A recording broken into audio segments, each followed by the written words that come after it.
এরকম টি-শার্ট তো আমাদের সবার ঘরেই থাকে, কখনো কখনো এক দুবার পরা হয়, তারপরে ঘরের মধ্যে শুধু শুধু পরে থাকে। তো এগুলো ফেলে না রেখে আমরা কিন্তু অনেক কাজে ব্যবহার করতে পারি। তবে আজকে আমি যে ভিডিওটা শেয়ার করব এটা হচ্ছে একটি হিজাবের। তো আসসালামু আলাইকুম, আমি চলে এসেছি তোমাদের সাথে নতুন একটা ভিডিও নিয়ে। আজকের ভিডিওতে আমি এই টি-শার্টটা দিয়ে ছোট্ট সোনামণিদের জন্য হিজাব তৈরি করে দেখাবো। আমি যে সাইজের হিজাবটি তৈরি করব, তো এটা সম্ভবত 5 থেকে 6 মাসের বেবিরা পরতে পারবে। তো দেখো, আমি এখানে টি-শার্টের উপরের অংশটা কিন্তু কেটে রেখেছি। আর এখানে এটা দেখতে পাচ্ছ, এটা একটা লেডিস টি-শার্ট, যে জন্য এখানে একটু বেঁকা হয়ে আছে। তো যাই হোক, আমি এটাকে কেটে সমান করে নিয়েছি।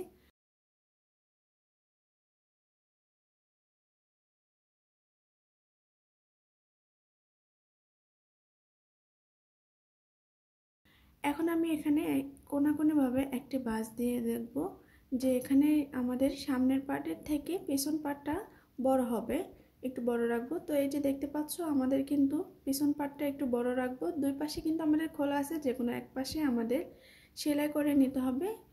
পিছনের পার্টটা আমাদেরকে সেলাই করে জয়েন করে নিতে হবে।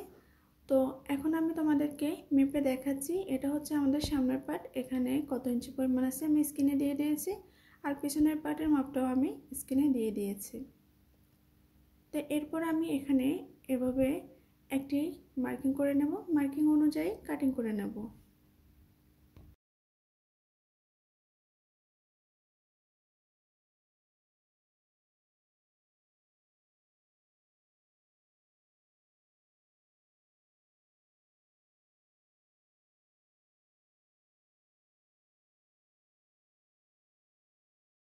এখন আমি এখানে মুখের মাপটা নিয়ে নেব। তো প্রথমে আমি ভেবেছিলাম এটা আমি হিজাবের নিচে পরার জন্য বানাবো, তো পরবর্তীতে ভাবলাম যে না, শুধু শুধু বানাবো কিন্তু পরা হবে না, এই জন্য আমি ছোট্ট একটা বেবির জন্য বানাচ্ছি।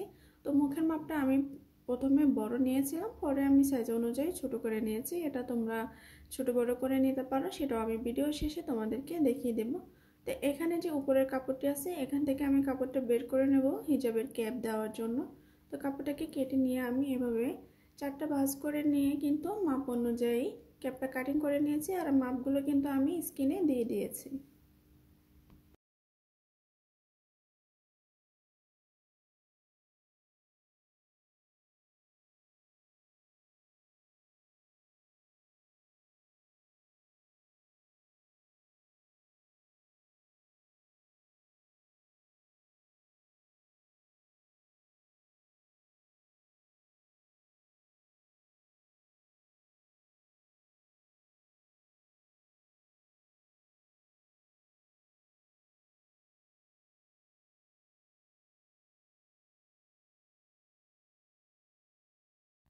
এখন আমাদেরকে এই পিছনের সাইডটা কিন্তু একটা সেলাই দিয়ে জয়েন করে নিতে হবে। তো দেখতে পাচ্ছ, আমি কিন্তু সেলাই করে নিয়েছি। উপরে চাইলে তোমরা একটি চাপ সেলাই দিয়ে নিতে পারো বা এভাবেই রাখতে পারো।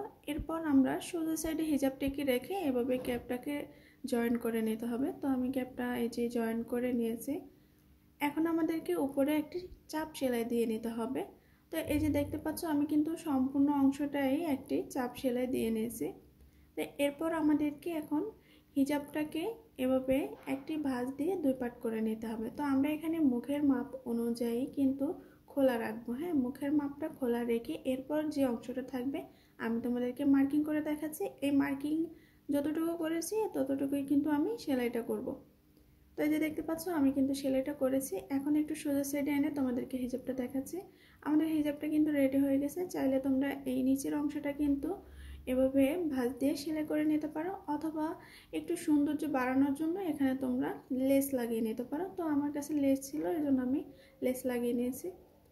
এখন আমি তোমাদেরকে দেখিয়ে দিচ্ছি হিজাবের মুখটা বড় হলে তোমরা কিভাবে ছোট করবে। এই যে এখানে দেখতে পাচ্ছ, মুখের মাপটা আমি নিয়েছিলাম বড়। তো এখন আমি এখানে ছোট করে নেব। এজন্য উপরের দিক থেকে আমাকে যত ইঞ্চি ছোট করব তত ইঞ্চি থেকে সেলাই দিয়ে নিতে হবে, তাহলে মুখের মাপটা ছোট হয়ে যাবে। তো প্রথমে আমি এই রকমভাবে লেসটা লাগিয়ে নিয়েছি একবারে নিচে। তো আর কিছু লেস আমার রয়ে গিয়েছে, এটা শুধু শুধু পরে থাকবে, এজন্য আমি আরেকটু ডিজাইন করতে চাচ্ছিলাম। এজন্য আমি এভাবে দুই পাশে মার্কিং করে আবার একটা লেয়ার লেস লাগিয়ে দিয়েছি। তো এই যে দেখো, আমার হিজাবটা কিন্তু কমপ্লিট হয়ে গেছে। তো অনেকেই আসো প্রশ্ন করো আমাকে, মানে কমেন্ট করো যে হিজাব বানানোর পরে দেখানোর জন্য। আসলে আমি যে বেবির জন্য হিজাব তৈরি করি সে আমার থেকে অনেক দূরে থাকে, তাই সবসময় আমি হিজাবটা তাকে পরিয়ে দেখাতে পারি না। আর আমার যেহেতু মেয়ে বেবি নাই, তো আমি হিজাবটা আসলে পরে দেখাতে পারি না কেমন হয়েছে। তো এখন আমি তোমাদেরকে হিজাবটা পরে দেখালাম, আমার ছেলেকেই হিজাবটা পরিয়ে দেখালাম। তো ভিডিওটি কেমন হয়েছে আর হিজাবের ডিজাইনটি কেমন হয়েছে অবশ্যই কমেন্ট করে জানাবে।